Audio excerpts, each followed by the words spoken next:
Welcome to the 301 Colored Commentators, a monthly podcast series where two black men from the state of Maryland debate and give their hot takes on movies, professional wrestling, and TV shows.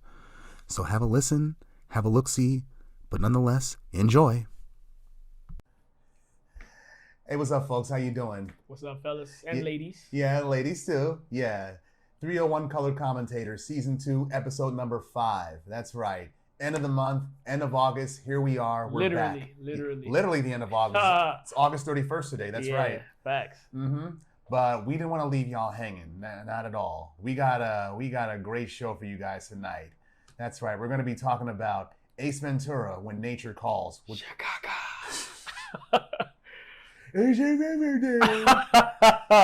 Yo, that show, that movie will be funny as shit. Wrong, but funny as shit. Yeah, we'll get into that. Yeah. We're going to be talking about the female professional wrestlers and the impact that they had on the business. Yep. And lastly, we'll be talking about the Amazon Prime series Hunters, the one about neo-Nazis with Al Pacino. Well, not neo-Nazis, but Nazi hunters. Yeah, more or less. Yeah, like Brad Pitt and Inglourious Bastards. They're in the business of killing Nazis. That's a good movie too.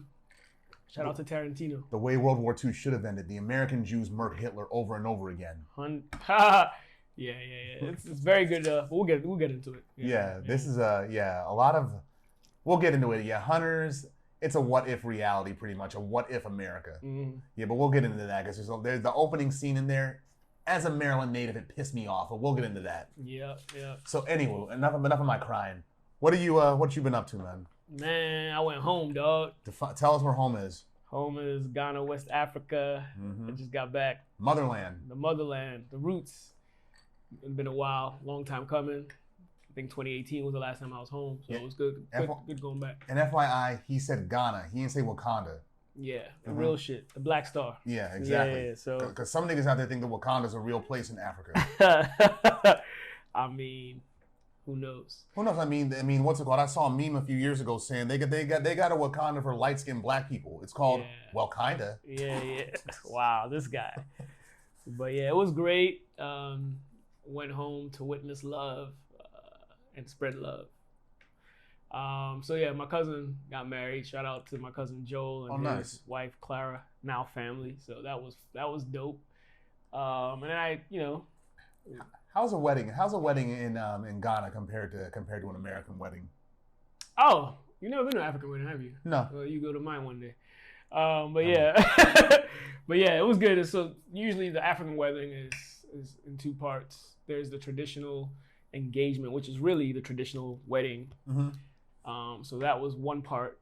It was basically where the man,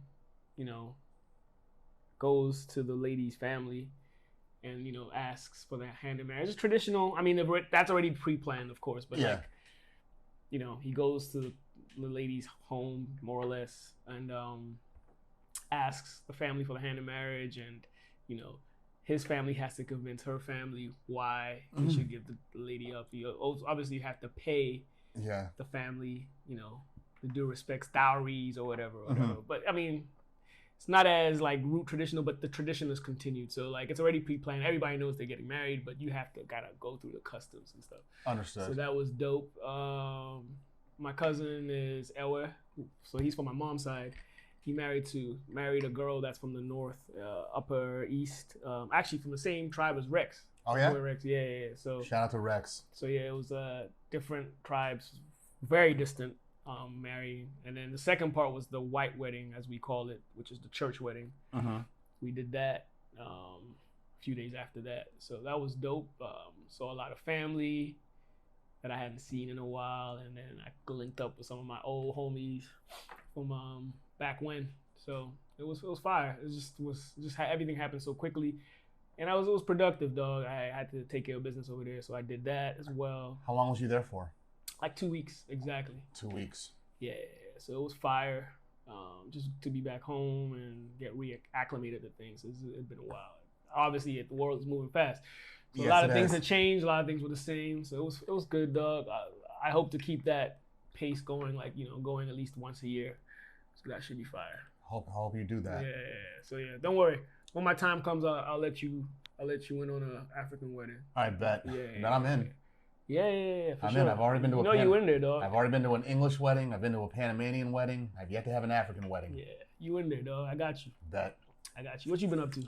I got back from Connecticut this past Monday. I was there for like 4 days.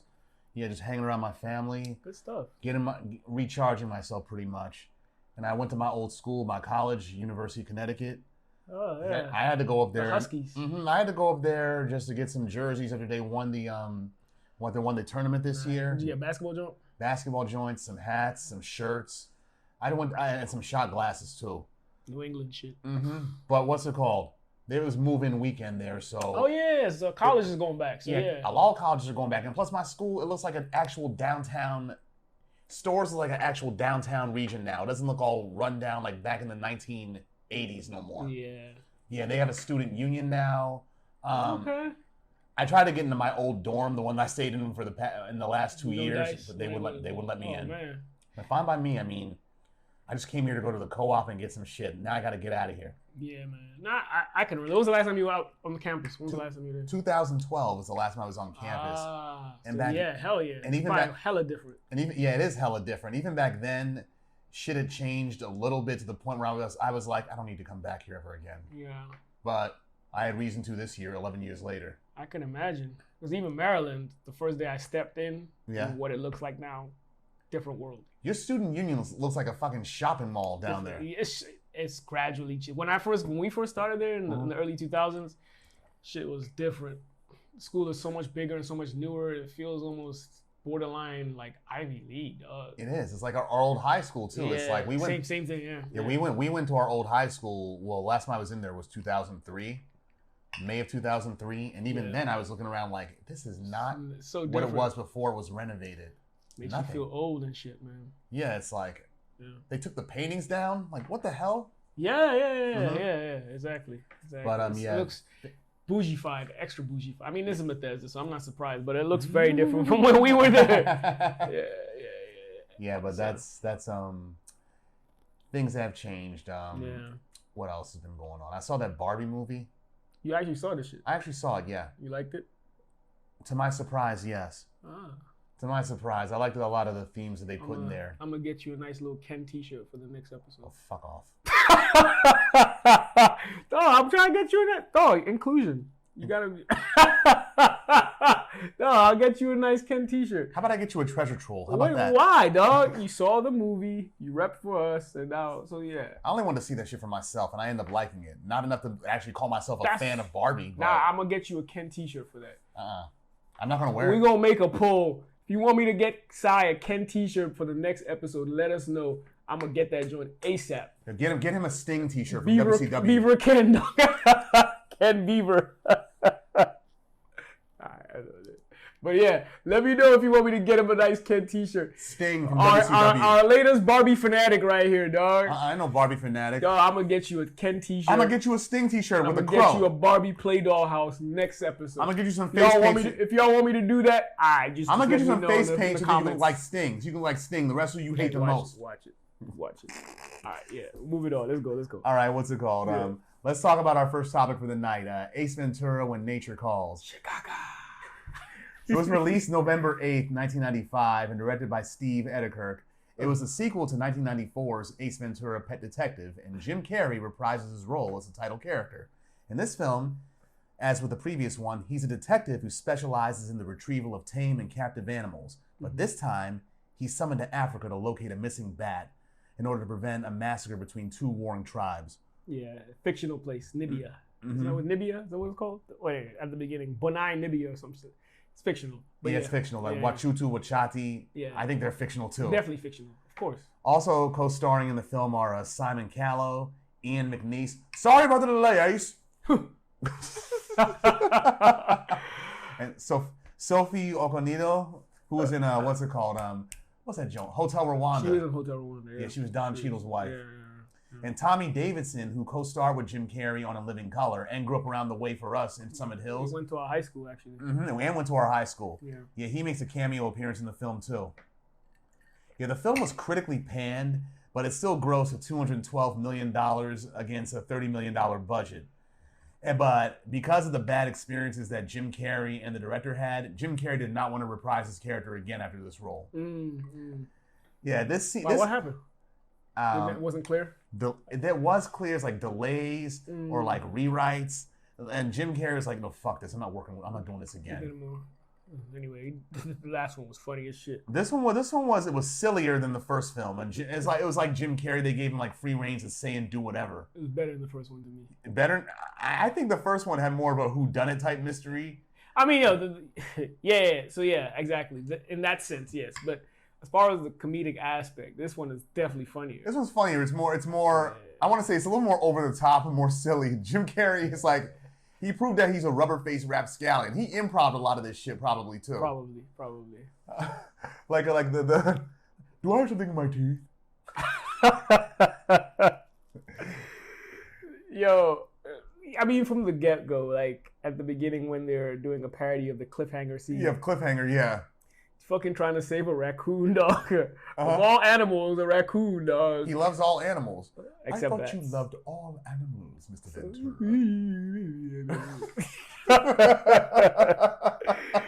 Oh my god! I revisited this a few nights back, and I first saw this when I was in 7th grade.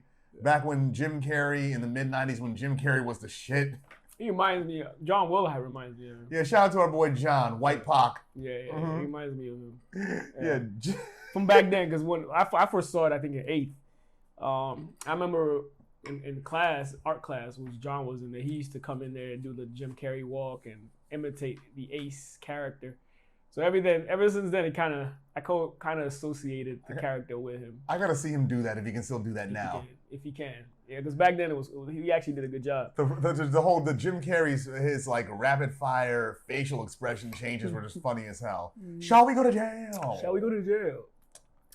And when he there's just so many scenes that are just so funny. Yeah, like when he explains when he figures out the whole plot, he's like, "That's what you slipped in. That one was on your shoe, and that explains the abrasion on your palm." Let me run that back for you. Smanad was not near mad net. Yes, smanad near mad net. I'm like, fuck, that's what you slipped.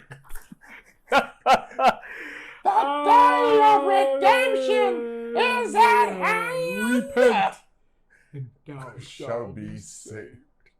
Like, what the fuck did that got to do with that? Fucking crazy, dog. The Captain Compost reference, I get that because of the manure. Yeah, the manure, yeah. Everything else, even Simon Cowell's gonna like, the fuck is this nigga doing? Yeah.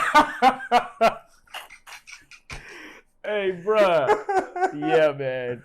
There's so much going on in here. It's funny. So much going on in this movie, yo. So much going on. But yeah. What else? Oh yeah. So basically, the premise. If we can talk about this without laughing, okay. Isn't it the premise? He's hired as a cover-up or alibi investigator for missing sacred bat. An albino bat. Albino bat, for that matter. Mm-hmm. And what's it called? He's scared of all animals. He don't like bats. Yeah, he doesn't like bats. He's first of all, he's traumatized because of his failed mission of saving the raccoon. So he goes into a monastery, becomes a monk, and clearly they've been waiting for the day that he leaves. Yeah. So they get him he was able to be convinced to leave. Yeah, the main monk manages to convince him to leave. Unconvincingly to us, but for the movie purposes, it works. Right. So he's sent to Africa, this fictional place, whatever, Libya, whatever, to investigate the whereabouts of this bat. But the whole idea behind it is this. What's the name of the guy? The white guy. What's it called? The bad guy. Not Cadby. Cadby. Yeah. So yeah, his intention is to have these two warring tribes. Well, they're about to war because of the missing bat. Mm-hmm. The bat is sacred to which was it? The Tutsis or I said the Tutsis. Tutsis is real life. The Wachati and what's the other one? Wachutu, yeah. Yeah, Wachati, they're the tribe with the bat and the princess. Yes. The Wachutu, yeah, that's Tommy Davidson's tribe. The savage. First of all, if this movie was made today, it would probably be canceled because even though I don't think Jim and the director intended since it's a comedy in general, to any malice, it definitely has a lot of racist connotations. The woke crowd would have a fucking field day with this. It just goes to show that back in the 90s, you could get away with anything. Yeah. You didn't have to be politically correct back then. Ironically speaking, though, like despite the racist undertones and everything, it does still paint the white man as the devil at the end. It does. Even Jim. After they find out he banged the princess. Yeah, they can tell that. Yeah, he's fleeing as the white devil. So yeah, ironically speaking, even though I don't think that was the intention, like what they call Ikwensuwacha, dog. So, but yeah, so the whole idea was to get the two tribes to war and wipe each other out, so they can have control of the land and the bat population, because the manure is it's a $1 billion industry. It's a lucrative industry. Guano, fertilizer, yeah. So he's like, you can't legally take possession of the caves as long as the Wachatis inhabit the area, and you want that dookie so bad you can taste it. Oh gosh, yes. So he explores both tribes in a hilarious fashion. And learns a lot of their customs, which I don't think are real. Like spitting on a dude to show your affection. These are some of like the funniest shit in the movie, but they could be construed as very, very racist undertones. Mm-hmm. Considering like phlegm, mucus. Yeah. Is a what you call it, a gesture of fancying another person. That alongside consuming bat droppings and drinking. Not consuming bat droppings, but drinking consuming products from bowls made from bat droppings. Yeah, pretty much like what's it called? Yeah, guano bowls. Collect the whole set. Dog, the initiation scene when he spits the spitballs at the dude up top. Yeah. He has such a serious face where she's like, "You're so good at that." Like, dog. Oh my god. Yeah. It's pretty funny. Yeah. Sophia Okonedo, she's a British actress, half white, half black. Mm-hmm. Yeah. She. I'm like, what's it called? I'm like, how do you not laugh at this shit? How do you keep a straight face? There's never been a time where I've not found this movie funny, and I really shouldn't because it's wrong. Yeah. I keep wondering how you being African, how you felt about that. At the time, I didn't. As an adult, I see the offenses, but I was a kid, so I didn't really look that far. But now, like, understanding dynamics, it's definitely like a fucked up movie, but it's funny. It's if you have any humor in you, it's kind of funny. It is funny in you, yeah. I mean, it's a callback to In Living Color. There was a sketch in there, where like a real pompous white woman goes to some African tribe as a diplomat, and she wants one guy to translate everything she's saying, and he translate everything wrong? Not everything wrong, but what's it called? Basically, like translating the subtext of what she's saying. I mean, I was sent to your quaint little country instead of the other assignment as I originally expected. I didn't kiss the president's ass enough, so I got this shit. That's it. Like got you. And it was David Allen Greer, so speaking of some fake ass African shit. In Damn! Wow. Like that. Wow. Yeah, even that wouldn't even fly today, bro. Or it wouldn't. Yeah. No, man. I should be laughing. I'm going to hell for laughing at that shit. But even his interpreter was an idiot in the movie. Well, Awuda was stupid as hell. Don't worry. I'm sure Awuda's looking for help as we speak. Hello, Ace. Look, they found me. No sweat. Don't beat yourself up. Don't beat yourself up. And no, Awuda's supposed to be on his side. As he gets his ass whooped by Tommy Davis, Awuda just joins in the boxing. With the spears. With the spears, dog. It's in the bone. It's in the bone. Queasy, Chief said you'll make him laugh. Yeah, like, CC girl. He wants to beat his ass. And he's still knocking at him. CC girl. Shortly after, as he's exiting, they still troll him. They throw one of the fungus bearing darts at his ass. Right. Well, the fungus bearing Akala is the false one, right? Or is that the real one? What's it called? The dart, because the dart was mimicked by those two hunters. Those two Australian game hunters. Yeah. So the fungus bearing Akala, was that theirs or was that the tribes? I don't remember. What's it called? I don't remember. Dart Abatutu Shaman. And when compared to one of the darts that hit me earlier, same. Only to the untrained eye. He said a red mimosa tree, and there's only one area in the forest with that kind of a tree. I'm like, you know that. How do you know that? Yeah. I'm like, you've only been there for 2 days, but you took a look around that. Right. I mean, I know you're intuitive, but goddamn. No, did you realize at the beginning of the movie, as he's going into like the forest or whatever, the actual indigenous tribe, there's a fucking sign for subway that goes off road. I saw that. Yeah, I saw that. What the hell does that even mean? Yeah, product placement.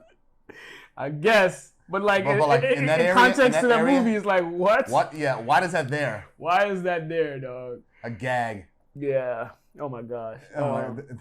What else? What are some of your favorite scenes in this? One of my favorite scenes is what's it called? The when he summons the elephant. Like, get him. Just one more thing. Ooh, do. And the guy's like. What are you doing? No, that dude makes the funniest expressions. So one of the funniest scenes, low key, that I didn't find as funny when I was younger. Yeah, was literally the first time he's introduced to these aristocratic assholes. Yeah. When he gets off when he like slaps the horse to get to him, and he gets off the horse and he's like, "Hello, Mr. Ventura." He takes the cane and gives him a haymaker of a clash, dog. He's like, "Oh, funny. Didn't seem as painful when you were hitting the horse." Yeah. Oh shit, that cane was hilarious. That wasn't called. He hit the shit out of him, dog. He did. He barely even flinched. He was like, it's funny. Didn't seem to painful he did to the horse. Right. And my work habits, like I said, a workaholic. Yeah. The urine stain on your pants indicates that you're a single-shaped man. That shit was funny. Far too busy for the follow-up jiggle. Far too busy for the follow-up jiggle. Only a dude will understand that shit. Only a dude will understand that, but that was a funny ass. That's the way he said it. Far too busy for the follow-up jiggle, dog. He's a workaholic, dog. His mind is always at work, so you know. I get it, but that just made it like, funnier. It's random as shit, like that he would come to that conclusion. But it is a display of his expertise as a detective. You can read people. Yeah. He's not just animals. Yeah, exactly. Oh, another funny scene was what's it called? The rhino scene. Where he's in that disguise. Oh, yeah, rhino, he's trying to... and the like, power goes out. Yeah. The power goes out. He's like, warm, and he starts stripping. Yeah. Then he's like, all right, I got to get out. Like, the oxygen starts to run out or whatever. Oxygen starts to run, it starts to get too hot in there, and he has to get out through a tiny hole. Basically the asshole of the rhino. Yeah. And some white couple with shoulder comes by. Oh, look, the mother rhino's giving birth. The sound he was making looked freakish as hell. Yeah, dog. Yeah, dog. And the father, like he was about to throw up, was like, bro, Mommy, let's get out of here. Let's get out of here. The kid's like, cool. Yeah, cool. Yeah, I was like, wait, what? It's oh my goodness. It's something that part was funny as shit too, right? It was just funny. It was funny as hell. Yeah. And the part where the lady, what's her face, the princess, the princess is trying to smash him. Yeah. And he's like, nah. I have sworn to take a life of celibacy. And then, as a result, he goes and beats his meat. Yeah. But she was like, well, perhaps this will assist your decision. He looks down. He's like, what does he say? Those are very nice. Those are very nice. But what do you say? I'm not. I am a holy man. Yeah. I think of women as the mothers of our children. A safe house for the miracle of procreation. You have $1. Do you have $1? Then he goes in to meditate, aka beat his meat, dog. Ooh, mama. Ooh, mama. I'm like, it must have been a long time. The way he was doing it is like, being a monk, you can't get away with shit. This man said, "Ooh, mama." Ooh, mama. Yeah, he was definitely saying. Oh God! Motherfucker was definitely giving a shout out to his one-eyed monster. Dog. Choking the chicken. And the dude walks in. Like, He's like, I'll get a little cranky. I'm like, ironically, you a pet detective, lover of all animals, and here you are choking a chicken. Fair enough. Good point there, Si. Yeah, well, this Ace is like, Yeah. What else is funny? What else is funny in the film? When he finally's like, the spirit will overcome. The spirit will overcome.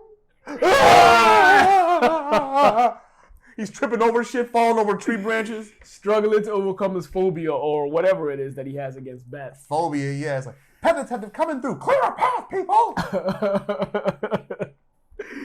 Oh, man. And the mating season for the silverback gorilla. Oh, yeah. In the bushes. Yeah. It's mating season and they can be a little hostile. They shake it in the bushes, yeah. The silverback gorilla.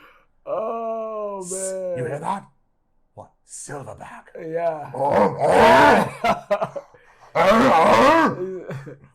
We can get $5,000 for one of those. Yeah. What about the rat? Yeah, forget the rat. Right. Then as he tries to steal the rat, she's a nice one, ain't she? What? Oh!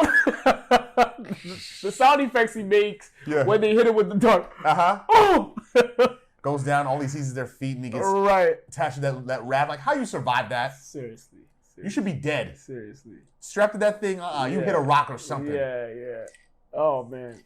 This ain't like Indiana Jones where you go down 3 waterfalls and still live. Right. Yeah, this one right here, what's it called? It was sillier than the first film.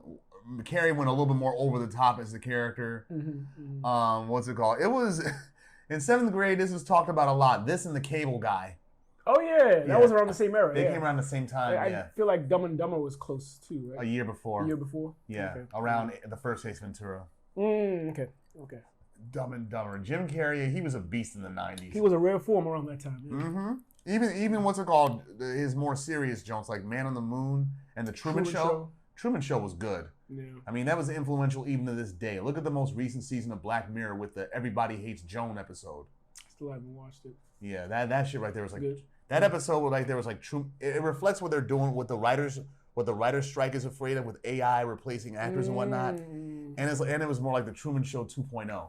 Okay. Yeah, it was a good. I'll get to it. I need to finish watching Succession, and I'm gonna get to that. I bet. Yeah.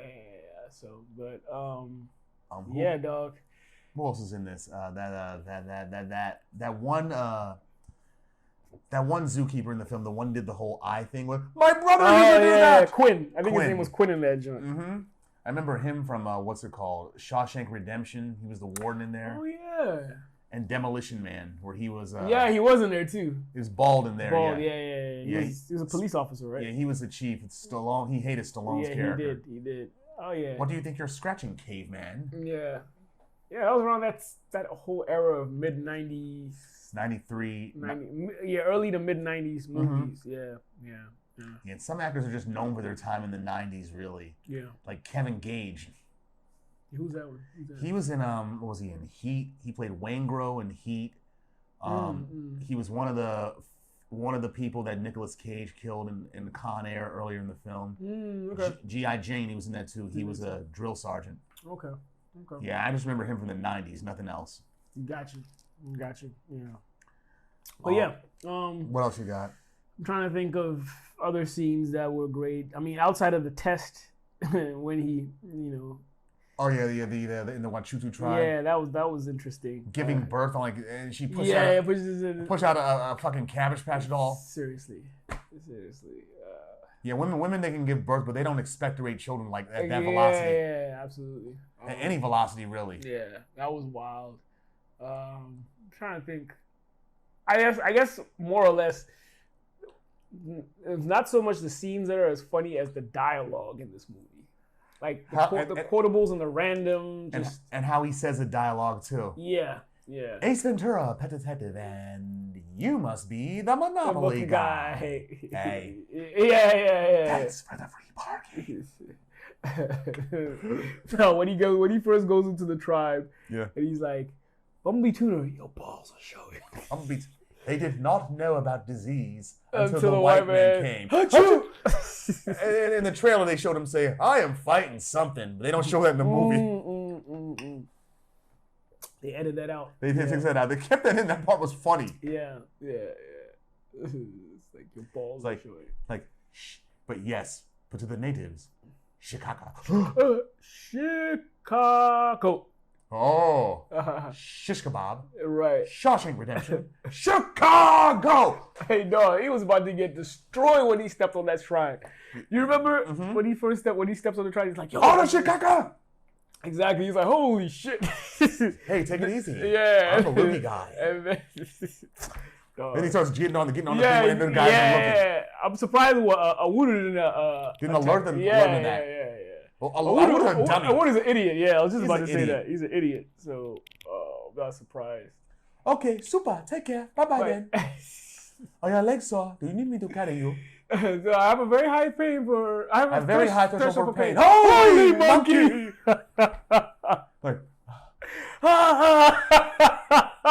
Like, let's get the fuck out of here now. Hey, dog. Weekend. They were trolling the shit out of him, dog. That might have been my favorite part of that whole scene when they just when they just start trolling him the whole time. Mm-hmm. After he becomes goes from like Quincy Watcher to Sissy Girl, dog. Yeah. Yeah. Chief said you'll make him laugh. You are like Sissy Girl.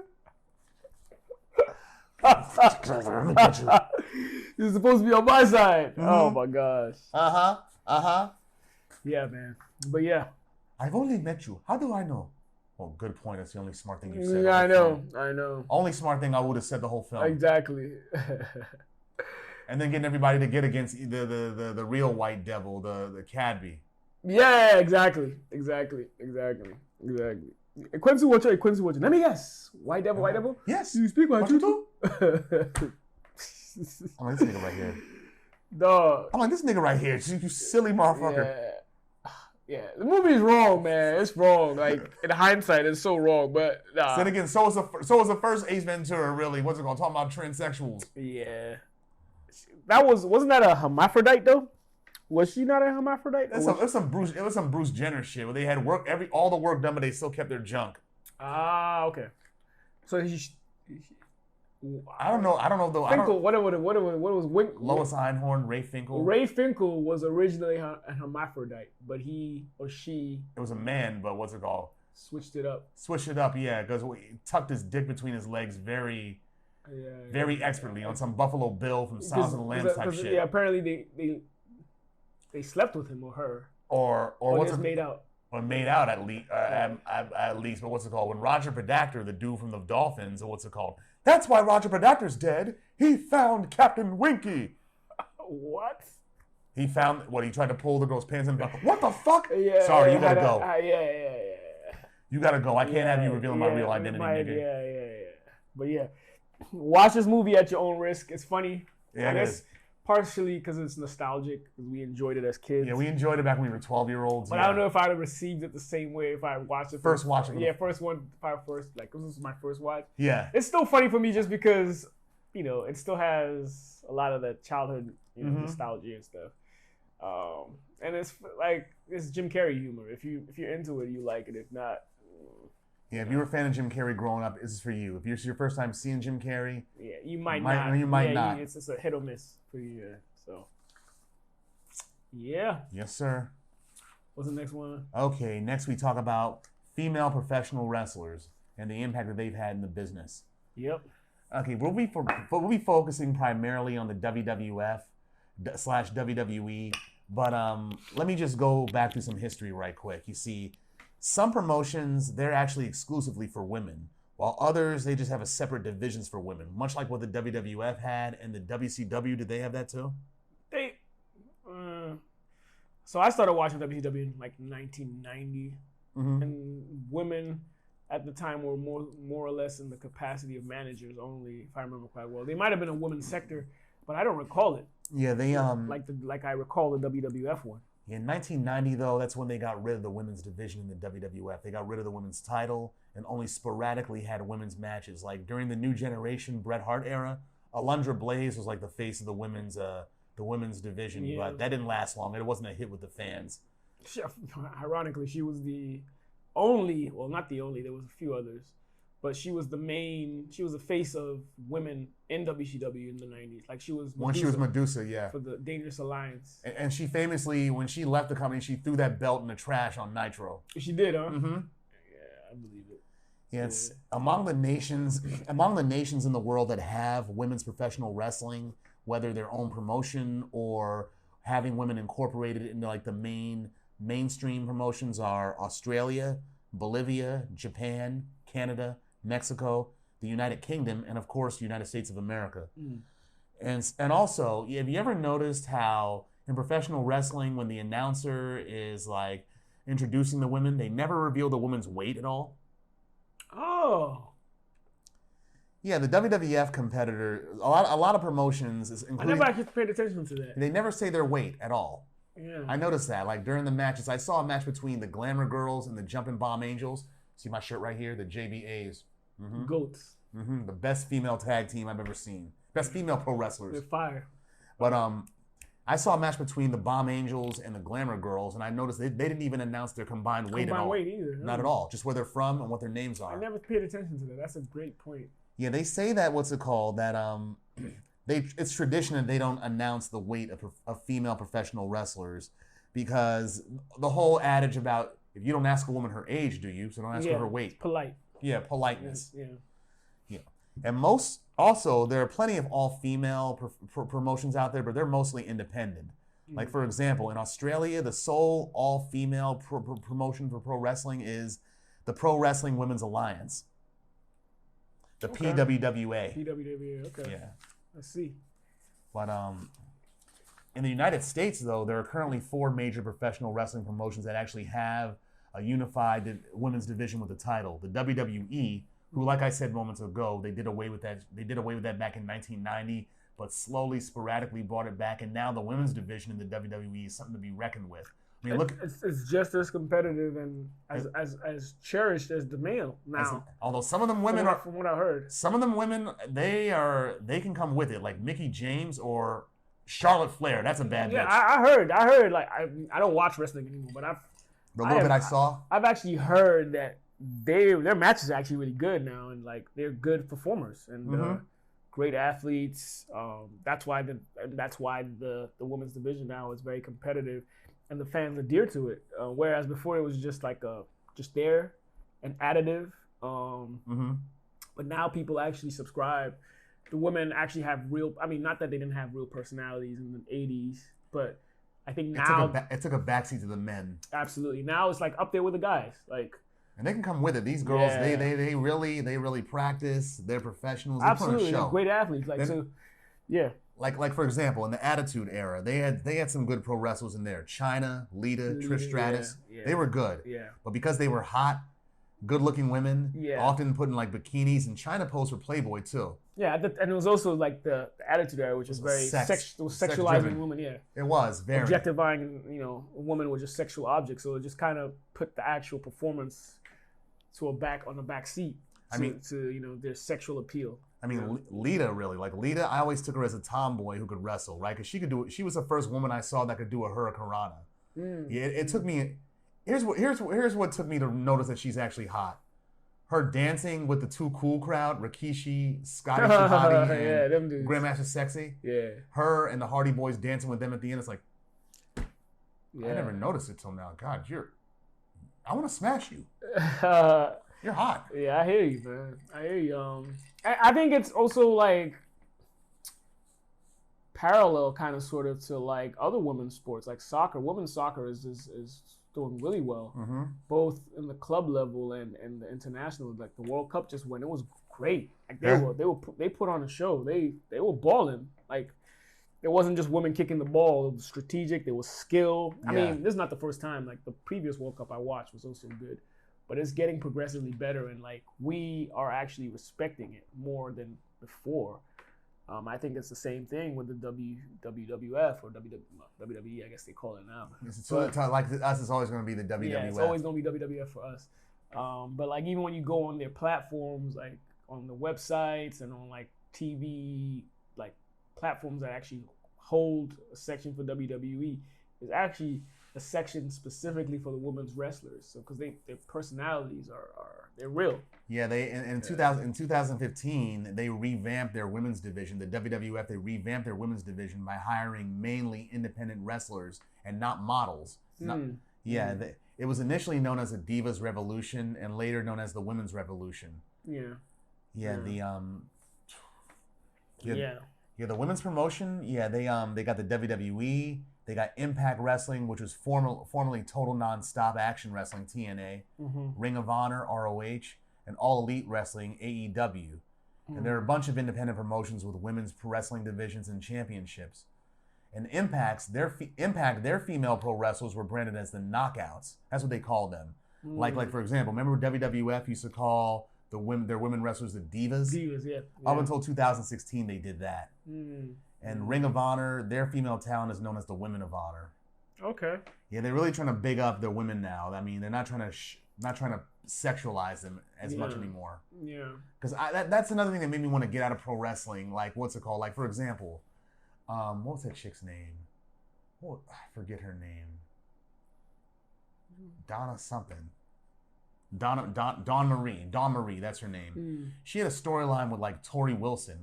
Back when when the Attitude Era was doing some whole lesbian storylines with people. I was there vaguely. Yeah. I was there, but I wasn't like as attached there. They had Dawn Marie as like a lesbian trying to seduce Tori Wilson and strip her clothes off on camera, and even make out with her and feed her a drink. It's like they get men just look at it like, are they gonna kiss? Are they gonna fuck her? I'm like, I'm sitting there looking like doing the most though. I'm looking at it like, this is girl on girl is not cool anymore at this point. It's not cool. You came here to watch wrestling, damn it. Yeah. I mean, honestly, the same year during the MTV VMAs, what fucked that thing up was the Britney Madonna kiss. Oh yeah, that was around the same time. At the same time, girl on girl, whatever you want to call it, it no longer was a novelty thing anymore. It became like when you see it on like regular TV, it's like, oh yeah. Yeah. I mean, and it's like. And when the WWF did it, it's like, this is just so cringe. I can tell the girls are not into it. Yeah, exactly. It's crazy because I was watching one of the episodes of the Dark Side of Wrestling. I'm listening. Yeah, go ahead. The Dark Side of Wrestling, and I think it was focused on Luna Vachon. Yeah, I saw that one. Yeah, she was actually a legit women's wrestler. Isn't she Blackjack Mulligan's daughter? Yeah. Oh, and shout out to her nephew, Wyatt Wyndham. Oh, that is her nephew, huh? Yeah, he's a Blackjack Mulligan's grandson and IRS's son. Oh, wow. Yeah, so he's a third-generation wrestler. I didn't even know IRS was in that circle. Yeah, Mike Rotunda, that's his name. Yeah, that's his real name, yeah. But, yeah, when she was in the WWF, she was advocating to actually use her talents to kind of grow and bring back the women's wrestling division. They tried like back in like 93, 92 or whatever, when what's it called, after Sensational Sherri fell out with Shawn Michaels after the whole Marty Jannetty return. Yeah. Michaels was briefly using Luna Vachon as his valet. Yeah, but then at that time Vince wasn't interested. Yeah, he wasn't interested in that. I mean, he kept using her sporadically. Yeah. And tried to have her go against Sherri. Like, I remember that because it was on Primetime Wrestling one night on USA, and it was Luna and Sherri talking shit to each other outside the ring, and Luna sounded like some crazy combo character. Yeah. I am from the future. Yeah. I remember that. I'm like, she that kind of drove her into depression because she kept fighting for her talents to be like used and exposed, but it just never. And she was married to Gangrel too. She was, yes, she was. The vampire nigga from the Attitude Era. Yeah.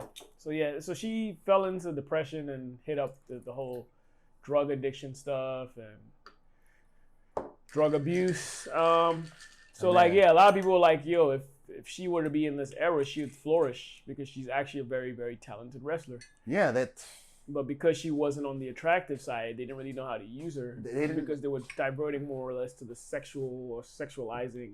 I mean, would you consider Sensational Sherri attractive? I mean, I look at her and like, you can wrestle, but it's like, because you're so crazy looking at times, I don't want to smash you. Like Miss Elizabeth, Miss Elizabeth was beautiful. She was pretty. Very beautiful. And like respectable. Yes, very elegant. She was very elegant. So she was attractive. Like, even when Macho Man was a heel, Miss Elizabeth was like very graceful and just beautiful, elegant. Yeah, like I was even looking back, man. Even now, like I watch the old shit, I'm like, she has no yams, but the way she carries herself, the way she dresses, she's beautiful. She's beautiful. I agree. She's beautiful. I mean, even that mini skirt that she had as a distraction at the first SummerSlam, I'm like, Yeah, you got She nice ain't got legs. no yams, You dog. got legs, yeah. You got a pretty face, nice skin, but it's like you don't got no. You are shaped like a white girl, a typical white girl. She had no yams. No, Yeah, she was like she's something about her. Like you said, that was very attractive. It's like Pam Dauber from what's it called from Mork and Mindy. It's like that's a good throwback. She's pretty, but it's like no yams, not much anyway. Nothing. She has a pretty face, I guess. Yeah. She had a pretty face, and like the way she dressed. Scoot over a little bit. It's good. Oh, left or right? That way, left. That way. All right. Okay, cool. We good. Yeah, but like any notable woman wrestlers that stand out or stood out to you? Plenty. I mean, let me just say this. I mean, when we covered Survivor Series, the first one a few months back, the female portion of that event, the female survivors portion, that was the best part of the event. So it was actually the best match. It was the best match. Yeah. That's what made me a fan. That's what made me a fan of the Bomb Angels. Yeah. But the women during that match, Sensational Sherri, R.I.P. She was one of the best ones. Yeah. What's your face? Velvet McIntyre. Velvet McIntyre was on there. And the OG Fabulous Moolah, who's like, she's like the godmother of women wrestlers. Female pro wrestlers. Yeah. So there's this. The Glamour girls. What's it called? She trained Leilani Kai. Oh, she did, huh? Leilani Kai. Why Leilani Kai? Judy, Marty, and that was the team, right? That Judy, was the Martin, Glamour girls. Kai, yeah, they were the Glamour girls. Yeah, shout out to them. I actually nicknamed my cousins the Glamour girls through them. I got the idea from them, the concept. So, but Rockin' Robin.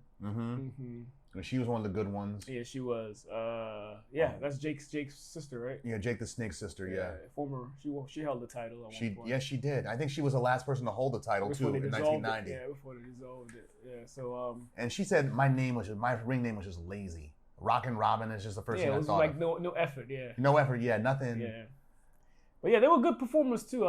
That was the era I really followed wrestling. Those are the women's wrestlers that stood out. And I think the 90s had like decent... Wendy Richter, I forgot about her. She was in that era too? The 80s, yeah. She was, what's it called? The one that used to come out to Cyndi Lauper's music. Oh, yeah. Okay. I forgot Cyndi Lauper used to be in there with Lou Albano. Yeah. Those days. Yeah. I mean, in the 90s, they had a few decent, like I think Bertha Faye, was that the name of she was a big wrestler. Bertha Faye? Yeah, I think that was her name. Was she in WWF or WCW? I think she was in WWF. Bertha Faye? Very as another female pro wrestler. You've had some sunny days, my friend. Sunny. Yeah. Sunny. I think she was actually kind of attractive. She was attractive, yeah. And I didn't even see her as a wrestler. I thought I saw her as like one of those attractive manager. Everybody hit it. Heels. Everybody hit that. Yeah, at the time, yes. Bret Hart, just admit it. You know you smashed too. Sunny days. I know Shawn was an ex-boyfriend. Oh yeah, she basically went on and told everybody she smashed. I heard. Yeah, and she got some trouble now. Wait, DUI. Yeah, I saw her mugshot recently, and she had a lot of racist tweets surfaced with her too, apparently. But yeah, I mean, outside of Shawn and then Bret, who else was in the? Oh yeah, Skip Holly, right? Skip Holly, yeah. Yeah, I remember. I heard about Skip, that. one of the body, the Donnas, Skip Donnas. Skip Donnas, yeah. The body Donnas. Yeah, body Donnas. And speaking of the body Donnas, you know who I've been looking at a lot lately? The one person who made his career out of beating one of the body Donnases. Put 5 to your back. Oh, what's his face? Barry Horowitz, yeah. The jobber. Yeah, that is the first time he wins a match against one of the Donnas, and he gets his own theme music, gets a gimmick. They gave him like a nerdy Jewish gimmick. Speaking of him, he shot on the Warrior. He hated the Warrior, dog. You saw that? Yeah, you saw that, Joe? I saw the whole podcast where they had him speak on a lot of people. Hogan, Warrior. He hated the Warrior. I think injured him, or like a friend of his or something like that. Injured him. I'm like, I can see that. Yeah. And like, what's it called? A friend of his who dropped a lot of shit. Really, Warrior just looked at it like, and just wouldn't even. Yeah. I remember. Hard was like, that's a dick move on your part. I wouldn't do that to somebody. Yeah, exactly, dog. So, but yeah, back to the ladies. Now you have, I've seen, like, I went and saw more of the modern day women's wrestlers. I see there are a few colored women in there too, black women in there. That was dope. One of them I heard is really good. I forget her name because I don't watch it anymore. But I heard she's like a really, really good wrestler. Same here. It's like a lot of the female pro wrestlers, like because I don't watch no more, I only know the few ones that are familiar, mainly because they're legacy stars. Like the Von Erich chick, Jim Neidhart's daughter. Jim Neidhart's daughter. Charlotte Flair. Charlotte Flair, yeah. She's been dubbed as the best female pro wrestler ever. Oh, Charlotte, huh? She's badass, huh? I mean, she got plenty of her daddy in her. Yeah, it's the Nature Boy. That's my guy, dog. Shout out to Charlotte, North Carolina, where Flair is always billed to be from. Yeah, exactly. So, now I'll look up some of her matches now that she's deemed the GOAT. Some people don't got no business being like. Some of these women don't got no business being in the ring as pro wrestlers. Like Stephanie McMahon, I do not like her. She wrestled, though? Well, she has wrestled occasionally, just like Shane has sometimes. But oh yeah, okay, so they're more or less jobbers. Well, Shane was. Shane, I wouldn't call Shane McMahon could have gone pro. All the shit that he did. Like all that high up shit that he did, all that risk taking shit, like stuff. He could have gone pro. Yeah. Stephanie did not like her. Tori, not Tori Wilson, but the other Tori that was out before her. Yeah. Who else? Stacy Keibler. I don't even know who that is. Molly Holly. Miss Kitty. Remember Miss Kitty? The name rings a bell. Who's she coming up with? Who was she associated with? She was China's Mini-Me at one point. The name rings a bell. I need to see a picture to remember. Yeah, Miss Kitty. Yeah. She. Here's how I remember her. She showed her titties at a pay-per-view event in '99, Survivor Series, I think it was. Is that the one where Triple H was like, "Show your titties," and then she showed her titties? That wasn't her. That was her. Oh, somebody else. That was '98 somewhere, and like the summer on Raw was like, he's like, yeah, and then she did it. That was probably somebody that they paid to go do course. that. Yeah. Of course. Like when they put a fucking focus on someone, that's people y'all paid. Yeah, exactly. Like at WrestleMania 7, all the motherfuckers that were crying during the Macho Man, Miss Elizabeth, y'all are paid. Paid to be there. Because I saw the redhead chick. I saw her next year at WrestleMania 8. She was there. Yeah. I remember that. Oh my gosh. I'm like, I'll give you all this. It adds to the realism of the event. Corniness, bro. I'll give you all this. I mean, it adds to the realism of it. Like, at the time, we were all fooled that, like, they were actually crying. I mean, we were also like a bunch of kids. I mean, I was just happy to see Macho Man and Miss Elizabeth back together. Yeah, for sure. I mean, they put on a hell of a show with that. Like, wow. Yeah. Classic moment. Yep. Alundra, Blayze, Medusa, a classmate of mine. Let me say this. When I was in elementary school, in my specific class, the class of 30 children that I was part of back then, I was the only one that was into pro wrestling, right? Oh, really? Yeah, and my school was split down the middle. It was like a Spanish. We learned everything in Spanish here for one set of children. You remember you just told me that recently. Yeah. And everybody learned everything in English the regular way. Yeah. And the funny thing is, the racial makeup of the Spanish immersion program, it was predominantly white with a few minorities in there. Okay. Even a few Spanish people, very few Spanish people. Interesting. Now the English program where they taught everything in English, it was the exact opposite. That's where all the people of color were, blacks, Hispanics, etc., with few whites. And they were all into pro wrestling. Oh, man. So, You're the black sheep in that joint. Pretty much, yeah. People would look at me when I had like a WWF magazine during class, be like, "Sai, what the hell are you doing? Don't you know wrestling is fake, man? I don't understand. It's stupid." I remember I used to have those too, and I used to have those arguments as well. I'm like, I know it's fake. But it's entertaining. Entertaining, bro. I mean, I didn't know how fake it was until high school. The levels of fakeness. Yeah, exactly. I just knew that when he power bombs him, they work together to make that move work. But it looks good. That's all I care about. Exactly. And then during lunch, the other kids would see me with the Nintendo magazine. They were like, I mean the WWF magazine. They'd be like, oh shit, you're into pro wrestling? Yeah. Aren't you in the other class though? So. And plus, it helped that I knew every WWF theme song too in my head. Yeah. Good old days, man. And some of those guys I still talk to this day, like my friend David Polio. We're still pals to this day. Dope. Yeah, no, I'm glad that they're finally getting the shine that they deserve. The women, yes. Over these years, so it's good. Good. Remember the mixed tag match at WrestleMania 6? Oh, Elizabeth and Macho King against Dusty Rhodes and Sweet Sapphire. Elizabeth was on their corner. R.I.P. to everybody in that match. Yeah. Shit. Yeah. Sweet Sapphire. Yeah. And she betrayed you months later, took the $1 million man's money. I still sold you out. That WrestleMania is still just meh to me. I like that one because it was the first time Hogan got beat legitimately in a WrestleMania. Now, like in hindsight, yeah, but I hated that WrestleMania. What's it called? I liked it personally. Yeah, I hated it. You know what? I can't say I hated it, but it was underwhelming after 5. After WrestleMania 5, it was a bit underwhelming for me. It became formulaic with Hogan winning all the goddamn time. Yeah, it was a good twist finally. 7, 8 he didn't win, but they still had him in the main event. Yeah. 9-2, and 10. But like WrestleMania 8, I couldn't stand the fact that they had to keep Hogan as part of the main event, even though his portion sucked big fat rhinoceros cock. I'm sorry, it did. Macho Man and Ric Flair, that was a better match. Yeah, well, even the aftermath of the match, or what's it called? Ric Flair, what about me? Me? On the back burner?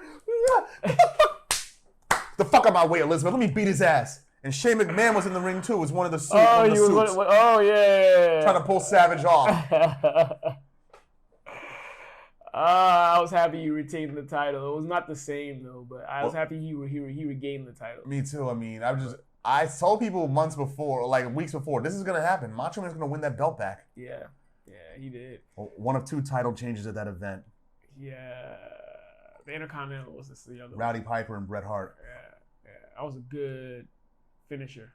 That was a good finisher, but it was better when Bret Hart first won that title against Kurt Hennig, Mr. Perfect at SummerSlam. Yeah. That was a hell of a good match. Yeah, and then the one against the Bulldog was good too. Oh yeah, the Battle of the Brother-in-Laws. Yeah, that was a good one. I met Bulldog before that joint. Oh, you did? He was in the UK. I was in the UK at the time. You met him during that year, that SummerSlam? Like weeks before it, yeah. I met him in the store in England. Did he have those extensions in his hair back then? Yeah, he had the cornrows. No, not the cornrows. The extensions. The braid extension. Mm-hmm. Yeah, I saw him. What type of...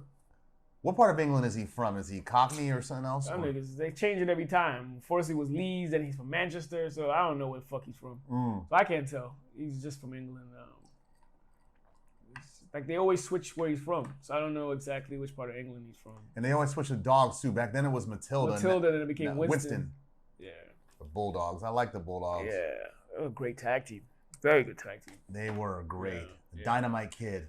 Yeah. Beast. We should almost do a segment on. Did we do a segment on tag teams? We did, right? Or on no? tag teams? No, we didn't. Maybe one day we should. Yes. That's a dead art. Yeah, it is. Yeah, it is. I mean, it's now makeshift. They just put improv and just put whoever together and hope they work. Yeah. Like no real chemistry, and you're lucky if you actually get any chemistry too with a tag team that you just slop together. Exactly. Like IRS and a $1 Million Man. Yeah, just the team of $1 Million Man and Irwin R. Shyster, and eventually they become Money Inc. Yeah. That was kind of the beginning of that. It's just makeshift. They just slap people together. Even what's it called? Haku and Andre the Giant, the Colossal Connection. Yeah, they didn't go together. Yeah, exactly. They got a tag team reign under their belt, but exactly. And then the Barbarian eventually replaced Andre. Mm-hmm. They just became Barbarian or Haku. Haku and the Barbarian. Mm-hmm. Yeah. And the Warlord just became under Slick, which made no damn sense. Exactly. They didn't know what to do with them. Nope. Wasted talent. Yeah, seriously. Yep. Anyway. Okay. Shall we get to the final portion of our event? Okay. The final portion is Amazon Prime's Hunters. Yeah. Yes. It's a conspiracy drama created by David Weil, who was the grandson of a Holocaust survivor himself.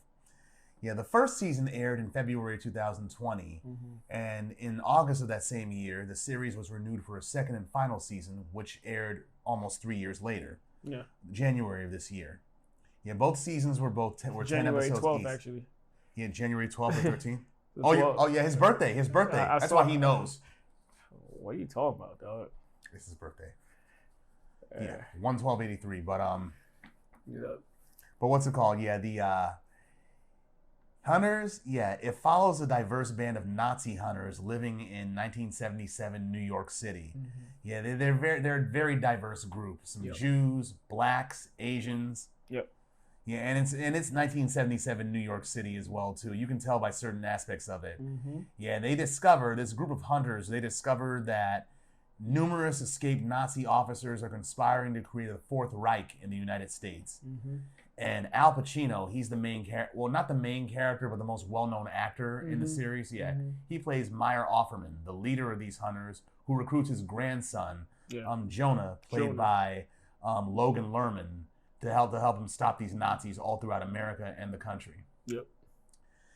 The who else is in there? Josh Radnor's in there. Kate Mulvaney's in there, and also it's worth noting that this is Al Pacino's very first ever lead role in a TV show.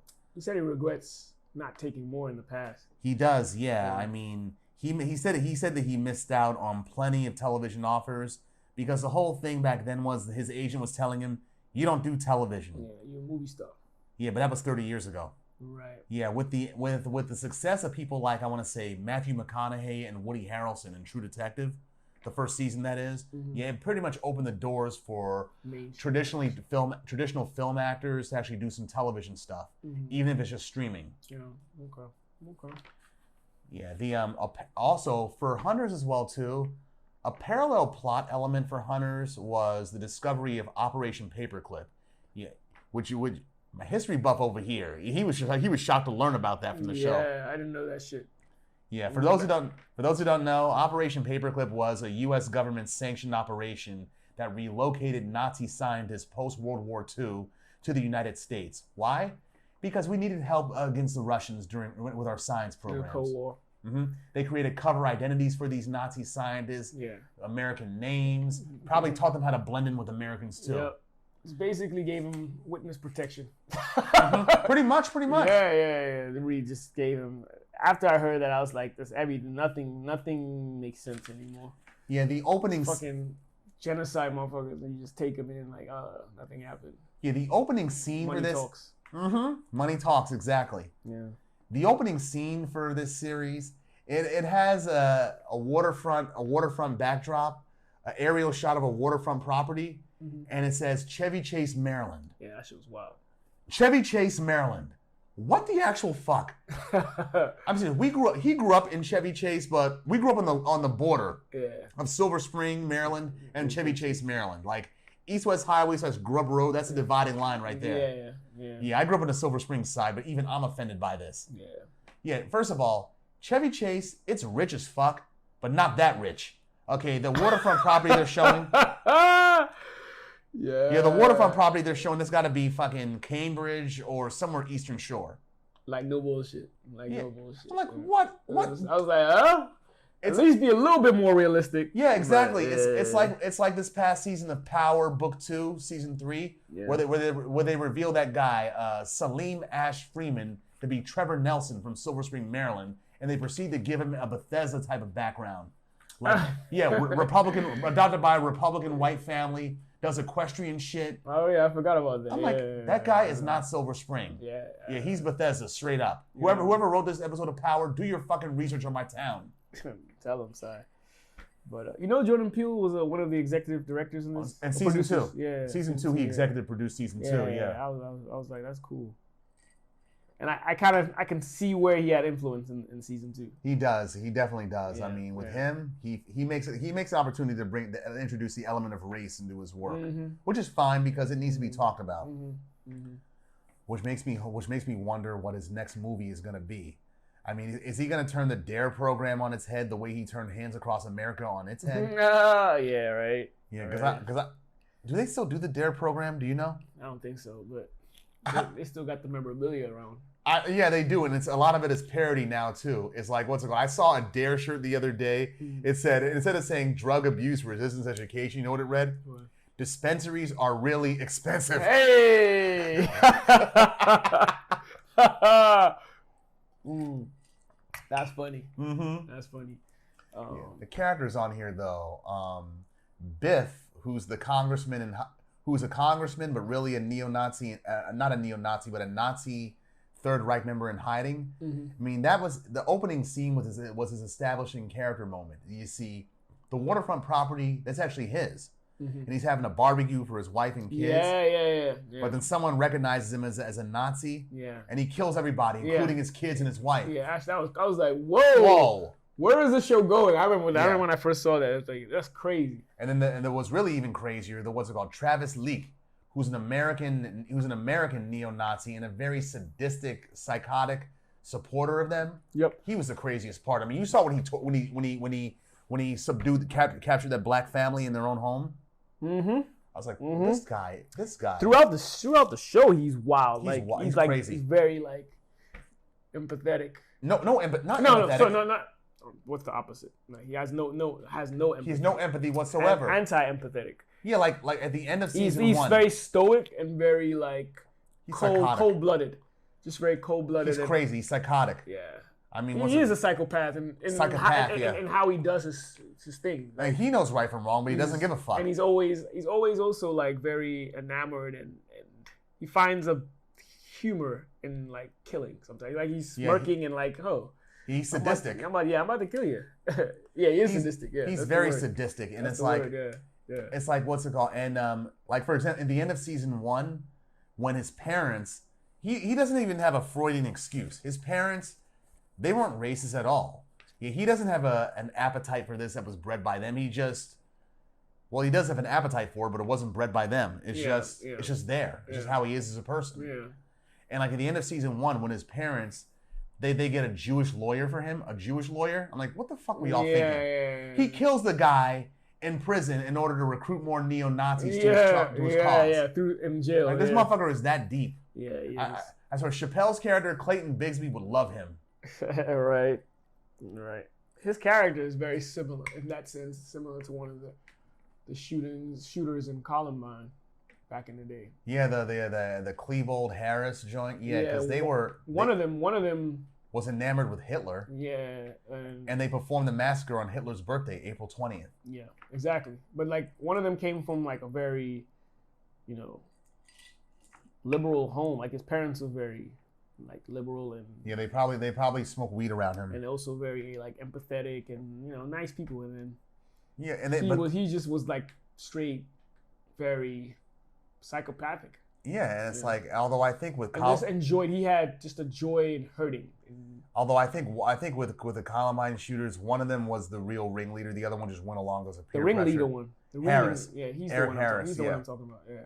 Yeah, he was the one that basically peer pressured Klebold into going along with it. That's the one I'm talking about. Yeah. Because you hear more about him than you do about the other one. Yeah. The other one was a little more vulnerable. It just kind of went with it. Just went with it just cause. Yeah. But off topic a bit. So, but yeah. And they talk about Jonah. He's the main character. Mm-hmm. What else? There's this talk about this mysterious colonel all through the whole time during season 1, and we find out who the colonel is at the end. Yes. Yeah, that was a shocker. I was like, wait, he's still alive? They're both still alive? Yeah. Was cyanide didn't kill y'all motherfuckers? Yeah. Unless y'all didn't really take it. Mm-hmm. Mm-hmm. Roxy Jones, who's a member of the Hunters, she's like a blaxploitation parody. I like her. Yeah. She's my favorite. She's my favorite character. She's cute. And Millie, the black female investigator, the black female cop, FBI former agent. Yeah. Yeah, it's like what's it called? She's okay with these neo-Nazi motherfuckers getting killed, but it's like at the same time, she wants them to be tried by the law. She's very by the book. Yeah, very by the. But then she comes in the second season. I think she's a little more like she's come to reality that this is all fucked up. The government is hidden all this shit. Like, the government's involved in this shit, and you're a cog in the machine. And plus, you're black and you're gay. You got that going against you. Exactly. So she in the second season, she's a little more woke, world weary. Yeah, and definitely world weary, and also this scene right here. The Hunters, they find a bank room filled with a bunch of Jewish memorabilia that the Nazis stole. Yeah. And it's owned by somebody called the Ghost, who has 9 fingers apparently. Yeah. And here's the thing is, the funny part about the bank scene, one of the Hunters, Lonnie, he starts yelling, "Attica! Attica!"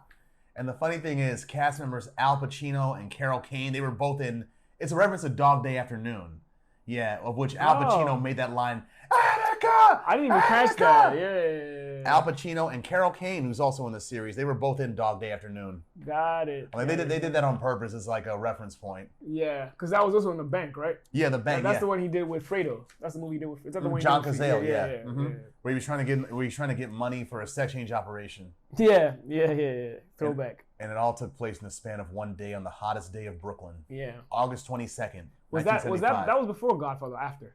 Was that after? It was after the first two. After the first two, okay. So they had just built that relationship prior. Yeah, they had, and that was only 4 movies that John Cazale, Fredo, was ever in. Okay. First 2 Godfathers, Dog Day, and The Deer Hunter. Oh, he's in there too. Yeah, he was in there. Yeah, he was Meryl Streep's boyfriend, I think he was. Okay. But Dog Day Afternoon. Pacino got nominated for an Oscar for that too. You know who he lost to that year? Nicholson for The Cuckoo's Nest. Oh, that's a movie we gotta touch on one day. Mm-hmm. It's a good one. Shout out to the famous Dr. Scanlon. Yeah. What else? Nickname origins, but yeah, keep going. Yeah. Let's see, what's it called? Millie. Sorry. The closer she gets and she learned about Operation Paperclip, and she learned about the truth. Keep going, but I'm trying to put a face to the names because I know who's who, but I just don't know by the name. Check it. Oh, okay. She learned about Operation Paperclip, but once she brings that to her boss, FBI lady. Yeah, once she throws it to her boss takes her off the case entirely. But because he's in on it too. He's friends with the congressman Biff. Yeah, exactly. But a Jewish congresswoman, I forget her name, she believes her and then recruits her to help her find Nazis in hiding. Like a more legalized version of what the hunters do. Yeah. And also, it was revealed at the end of season 1 that Pacino's character, Meyer Offerman, he's Jonah's grandfather, but also he's not Meyer Offerman. He's not, yeah. Yeah, he's actually the goat. The wolf. The wolf. The Nazi scientist. Yeah, the wolf was a Nazi scientist who wanted to reform. He hated the Nazis. So in order to do so, he killed Meyer Offerman and took his identity. And switched and also started killing. Joined the hunters group and started killing. Yeah. But by the time he revealed it to Jonah wasn't impressed and killed him. Yeah, he killed him. Like, you're not my grandfather. Yeah. At that point, he was too far gone into it. And the colonel wants to kill the American population through corn syrup, like Carrie. Yeah, I thought that was interesting. A corn syrup. Because, I mean, sugar. Even that corn syrup is actually really bad for you in real life. So it technically is killing us. Is there any in here? Probably. Hold it's in a lot of our products.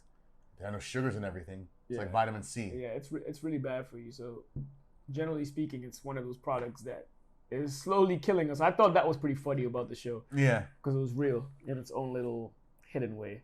Yeah, that was funny too. And what's it called? At the end of the season, Joe, the one Asian member of the Hunters, he is kidnapped. And he learns the Colonel's real identity. Yeah. Eva Braun. Yeah. And that Hitler is really alive along with her. Yeah. And he's an old man now. He's played by what's his name? Udo Kier, who was Ronald Camp in Ace Ventura: Pet Detective, the billionaire of that mansion. Oh shit, he's aged. He's aged, and he was he was in what's it called? End of Days with Arnold. Yeah. He's in there. He was the guy whose wife and daughter that he gave him to the Lucifer. That's your wife? Yeah. That's your daughter? Daughter, yeah. Scene cut, he's having a threesome. Yeah. Oh, wow. He's aged. I didn't even recognize him, especially in regards to Ace Ventura. Mm-hmm. Yeah. Ronald Camp, the billionaire. Yeah, he's aged more. I'm sorry, Mr. Ace. I'll have the plumbing checked immediately. Yeah. Do not go in there. Woo! Yeah. Be sure that you do. Had I been drinking on the toilet, I might have been killed. I'm sorry again, Mr. Ace. Yeah. But season 2, which takes place 3 years later, or 2 years later in 79. Yeah, 79. Yeah, that one was produced by Jordan Peele. And like he said, it had elements of what Peele would do. Yeah. Especially during the court, I saw elements of him there. Oh yeah, the trial of Hitler. Where they got two Jewish lawyers on the opposing sides, one defending Hitler and one prosecuting him. Yeah, the one defending him happened to be black. A black Jew, yeah. Yeah, and then they did it on purpose. I think another thing that I thought was very interesting was Hitler trying to defend himself. Yeah. And as crazy as that sounded, there was a scene in there where Hitler kind of forces us to look in the mirror because the panel of judges are from like Russia, the American, and then what else? Yeah, UK. Yeah, also which puts the question them presiding over the case. Yeah, and so he also like questions like, you are Americans, you've wiped out a race of Native Americans, you've enslaved black people for hundreds of years. You would do the same thing, nigga. No, that's he's right though. He's like, right he's though. Right. Like not that we're like acquitting him of his behavior, but it's a scene that forces us to look in the mirror. Like, yeah, I mean, we are quick to throw him in jail, which he rightfully deserves. But like, we also have our own demons that we haven't faced. Yeah, I mean, he's right to call America out for that. Yeah, and then England as well. He called out England for, I guess, was he colonizing, and Russia for killing so many people under Stalin. And it's not even, and you can't even say to him, you can't even retort back to him. You can't even say this back to him. What we did was wrong. What you did was worse. You can't even say that. You can't even say that. So I thought that was strategically placed in there. It is to make a point. To make a point. Yeah. So I thought that was interesting. And also, like you said, the play of having different racial main characters within the Hunters. Yeah. Within the show. What's it called? They're actually a real diverse group. Yes. Not just liberal white people who hate Nazis. Do you have a favorite episode in either season? Season 2.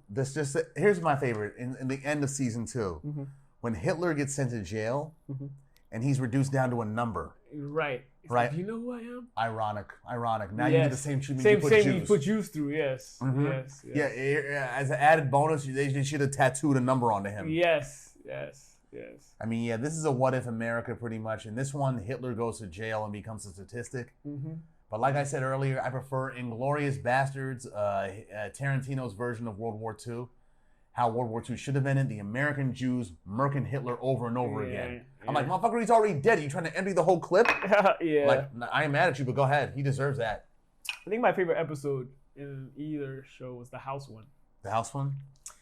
The one where Hitler's architect is hiding the Jews. And like the house is full of booby traps. Yeah, that was good. That was a good episode. That was fun. That was a really good episode. I like that one. And then the kid that escaped happened to be the guy that Jonah hands Hitler over to. Yeah, it's true. Yeah. So years later. And but as much as Hitler goes to jail and gets his comeuppance, the one motherfucker who was really a bastard during the whole 2 seasons, Travis. He doesn't get no comeuppance. Like, he gets shot and still somehow manages to escape. I don't understand that. And it was because he was shot by a fucking shock. His matter should be on some Kennedy shit, like everywhere. It should, yeah. And he was still alive. That part didn't make any sense. And plus, they showed at the end, really, that there are still more neo-Nazis out there showing that this shit does not end. Yeah, exactly. The hatred doesn't end. I guess that was the point of that. Yeah, they kind of touched base on that. I'm pretty sure that's another Jordan Peele additive there. That has to be, yeah. I mean, his whole social horror type of shit that he's on. Yeah. He makes valid points. He makes valid points in a clever way. But yeah, I actually enjoyed. What season do you prefer more? Season 1. You like season 1? I like season 1 a lot more, yeah. I like elements of both. Season 1, I guess, because of the shock value. Season 2, and like how they kind of brought it to the way they really orchestrated the what if was great. Like, because you didn't expect, you're like, whoa, this is actually a creative way to put a what if things extended longer, post-war. Season 2 had too many time jumps up in there. That's the one thing. That's the thing. So it's not very distinctive because it's 2 years apart. Like, and it starts off in 1972 as opposed to 77. Yeah, exactly. So sometimes I'm like, wait, are they back to? I guess the only time you can tell is when you see Jonah with the beard. That's how you know they're up to date. But other than that, sometimes it's tough. And then obviously Pacino was alive. That's another way. Pacino, yeah, he's in season 2. Of course, he's not alive, but they show him plenty through flashbacks. Yeah, from flashbacks. Yeah. And they showed what's it called in the opening scene for season 2. In that like store or whatever, that gift store or whatever. That woman that kills what's it called? That was Jennifer Jason Leigh. Where's she from? She's Fast Times at Ridgemont High, single white female. I haven't seen any of those. So really? I gotta see. Yeah, actually I have the cast right here. Yeah, Jennifer Jason Leigh. Yeah, she's got to be in her 60s by now. Got you. She was a chameleon actress. Okay. Yeah, good. I see her. Yeah. She's right here. All right. I see what you're talking about. Yeah, she could. I don't give a fuck if you're 60. You can get it. Wowzers, son. So can Madonna. Sugar mommy yourself. I want no parts of Madonna, dog. None. Suit yourself. In the 80s, she was alright, but now nothing. I'll do like Oprah. I'll do like how what's it called? Like Chappelle show did. Like Chappelle did Oprah. Dave, I'm pregnant. Are you sure it's mine? Hey, yes. Dog, I just gotcha, bitch. You just reminded me of high school, dog. Right? Oh, the episode. That was what's it called? That was music. That was what's that was one of your favorite songs. I don't know if it was your favorite song, but you kept singing that shit. But y'all didn't believe me when it was in the video. Y'all never believed me. Y'all saw it. The punani. This nigga Sai used to say that shit all the time. That was what's it called? Sacha Baron Cohen's one of his characters. Ali something. Yeah. Exactly. One of his characters. The punani. I was like, where the fuck is Sai getting this from? We're feeling the punani. It's you, Madonna. Music. Your Papanos are definitely less big on the telly, but I still definitely would. You wish. I do, actually. Oh, no, I have some funny memories of you, though. That was classic, though. You used to sing that shit. Music makes the people. That video was fun. Madonna taking all her girls to a strip club. Shout out to my man, Sai, man. You a classic, bro. Yeah, what was that? Classic. What was what's it called? Sacha Baron Cohen. What was that character's name? Ali something? Yeah, he has so many.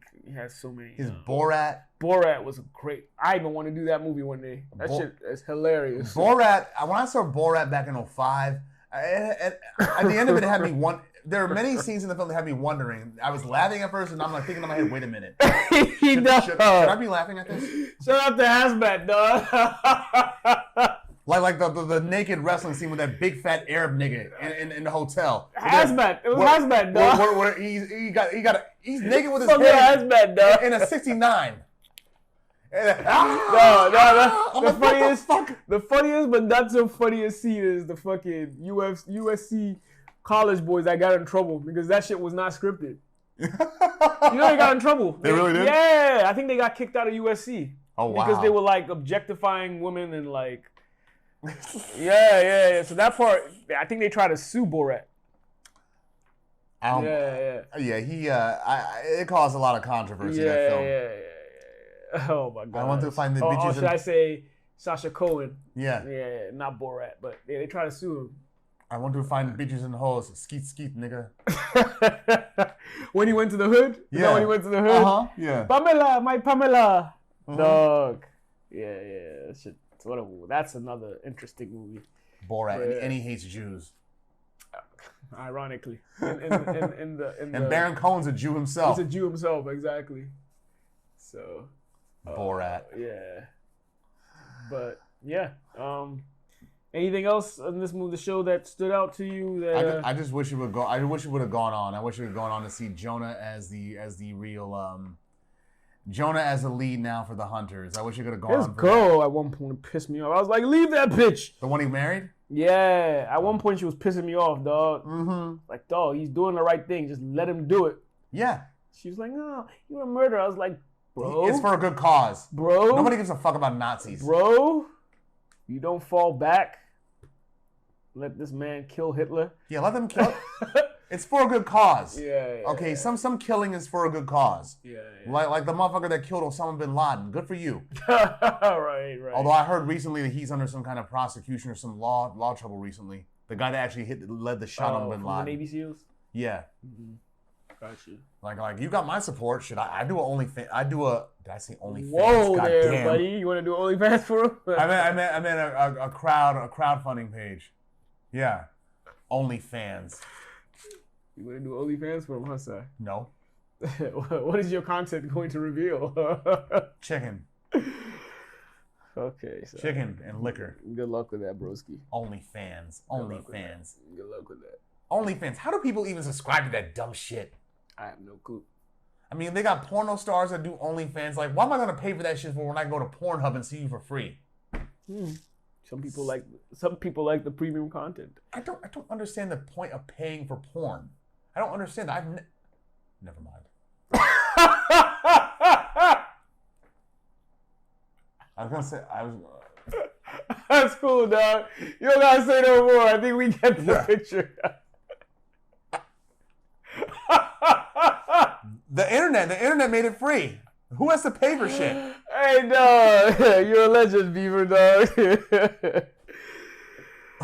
No. You want to know something else? I used to copy tapes and sell them at school. Yeah, this man used to make a profit in high school. Until some motherfucker just shut me down in 7th grade when he had the Pamela Tommy Lee video. Before that, I was a suburban black baron of porn. Yeah, I remember you used to supply a lot of people in high school. Middle school. Well, so like my first year here. Actually, I didn't know until high school. You told me about it later. Because I didn't know you were doing it in middle school. So in high school, you're like, yeah, you used to... Go to Blockbuster, get me some blank tapes, and start dubbing tapes. But you used to do people favors in high school, I think. You used to record some people for free. You used to not record people, but like you used to supply here and there. At that point, it's like, you know what? I don't got no problem. Yeah, helping people helping you get your jerk on. That's what it was. That's what it was. Jerk off material. True. Yeah. True. Yeah, you remember this motherfucker's like, sigh. Where's my porno? What you need it for? To get my jack off, nigga. Who used to say that? Jared Blanton. Oh, shit. All out loud on the bus to get my jack off. I'm not even surprised, but yeah. I'm like, you want the whole world to know that you beat your meat. Nothing wrong with that, but you ever heard of the word discretion, nigga? It's cool, son. Well, who am I to talk? I was a blunt motherfucker my damn self. Yeah, you're quite blunt. Quite blunt, yes. But okay, beyond that, yeah, Hunters was a good series. I wish it would have gone on for longer. A lot of interesting characters in there, like Biff, the congressman, played by Dylan Baker. It's like he looks funny. Yeah, he did. He just looks funny. It's like I can't take you seriously as a killer. Exactly. He definitely looked almost creepy like. Mm-hmm. In his, very creepy. And Pacino is like, I'm not saying you do no wrong. I'm not saying you do no wrong, but what's it called? I wouldn't have objected to you doing more TV. I won't object to that. Yeah, I wonder. And the fact that he's old now, but I guess I wonder if that still is open to him, like to do more. I know some people retire, like Jack Nicholson, who's 3 years older. You don't hear about him no more at all. Yeah, I don't even know if he does movies. That's what I'm saying. He's retired pretty much, and it's like you don't even hear about him being at no Lakers games. And he's the biggest Lakers fan on the planet. Yeah. He used to be like, staple of, no pun intended. Yeah. But staple of the staples of should I say Lakers game even before when they were at the Forum even. Yeah, it's like with him, it's like it got so much for him that what's it called? Directors actually work around his schedule so he can go to Lakers games. Yeah. Spike Lee too, him being a Knicks fan. Yeah. He's young, so he's still fairly young. He still attends. He's got to be in his 60s by now, Spike Lee. Yeah, more than likely, man. More than likely. Yep. But yeah, any closing statements, or you have more to add? I don't got more to add to this right here. I don't got more to add to Hunters, but I do like that Amazon, they're slightly above Netflix in terms of their original programming. I mean, Netflix. I think Netflix has fallen off. It used to be really good. Now it used to be really good. It's kind of dead now. And it's like they got some of their shows are keeping the lights on. Black Mirror. What's it called? Even some of their original movie content, like they cloned Tyrone. I still gotta watch it. I was meant to watch that before going to Ghana. I didn't get time to. I'm gonna mess with it soon though. Yeah, that one I saw twice. I had to make sure I was seeing what it is I was seeing. Yeah. It's a hodgepodge of a lot of elements from different periods and from different genres. I heard it's a thinker movie. It is a thinker, but it's like I don't know. It's one of the movies that I think is going to be talked about years later and put in essays years later. That's what I've heard. Like it makes me look forward to watching it. Like Dark City. Like that was like a precursor to The Matrix. It doesn't get talked about as much, but I don't think I've ever seen that actually. Dark City. I didn't see it until years later when I first heard about it being compared to The Matrix. I see. And found it on Blu-ray. You see the correlation? Yeah, I see the correlation. Okay. All right. I'd say it's a brilliant, well-written what if, combining historical facts with fiction.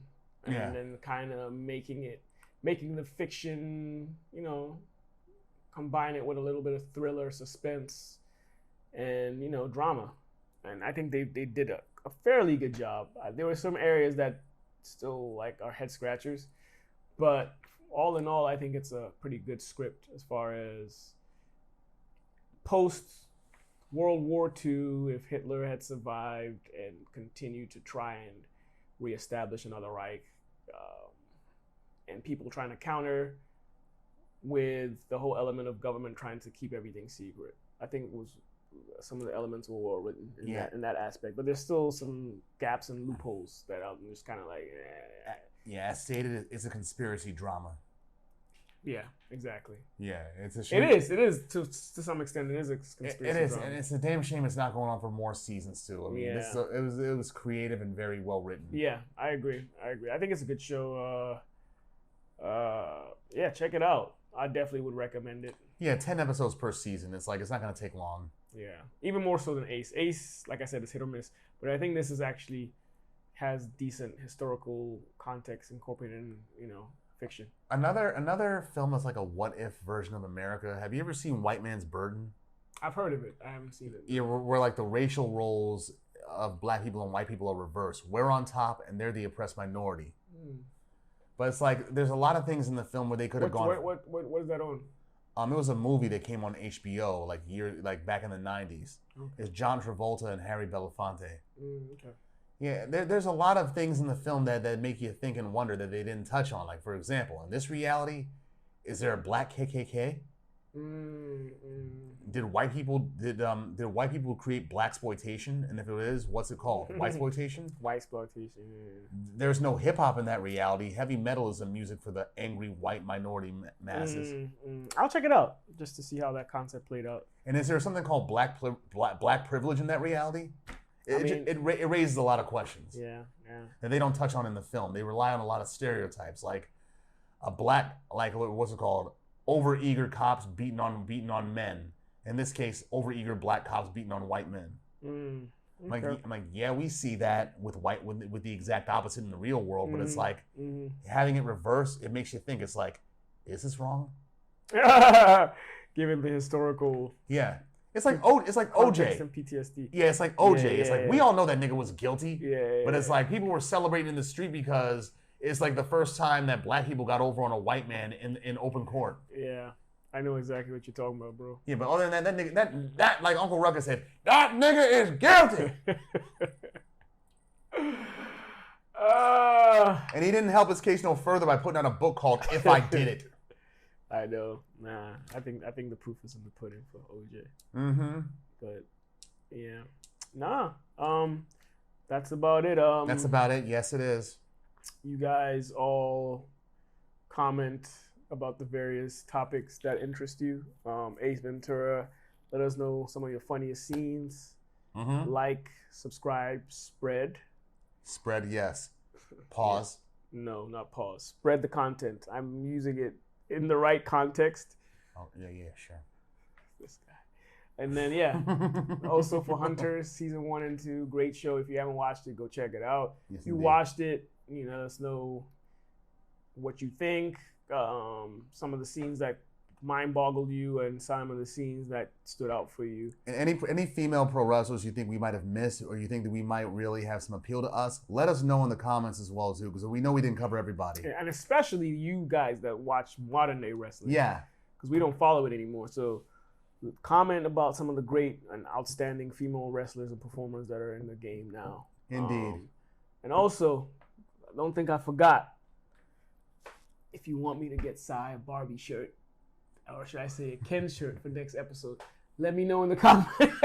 Let me know in the comments, whether it's on YouTube, whether it's on Instagram, or any of our platforms. Let me know. I will get that T-shirt for him. And I won't Ken wear it. Barbie. Dog, you don't have to, dog. It'll be on the set, ready for you. It'll dog. be on the set, but I ain't wearing that shit. And I'm gonna leave it in this household, dog. Have you watched the Barbie movie? Ken has no agency.